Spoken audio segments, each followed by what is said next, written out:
বউভাত বা বউয়া আমাদের দেশের একটি ঐতিহ্য। গ্রামীণ অঞ্চলে তো অনেক বেশি খাওয়া হয়, আমরা শহরের মানুষেরও খুব শখ করে খাই এই বউয়া। আজ আমি এই বউয়ার রেসিপিটি শেয়ার করছি। প্রথমেই গরম তেলের মধ্যে শুকনো মরিচ ফোড়ন দিয়ে দিব, দুটো তেজপাতা দিয়ে দিয়েছি, সাথে 5 ফোড়নও ফোড়ন দিয়ে দিব।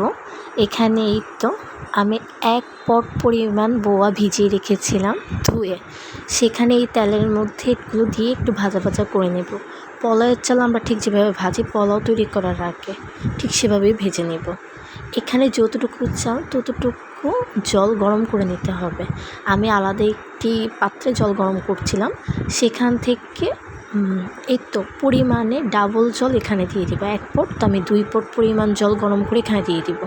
এই তো ফুটতে শুরু করবে, আমি এখানে একটু ভালো করে নাড়াচাড়া করে নিচ্ছি। এই পর্যায়ে জলের পরিমাণটা একটু কমে এলে, হাফ সিদ্ধ যখন হবে তখন কয়েকটা কাঁচামরিচ চিড়ে এখানে দিয়ে দিব। আবার নাড়াচাড়া করে নিচ্ছি। এই যে খুদের ভাত মানে বউয়া যে চালটা দিয়ে তৈরি হয়, সেই চালটার গন্ধ অতুলনীয়, সত্যি অতুলনীয়। এই যে আমার হয়ে গেল বউয়া।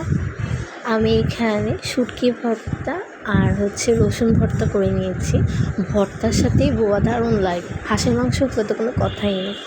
এই যে, ধন্যবাদ।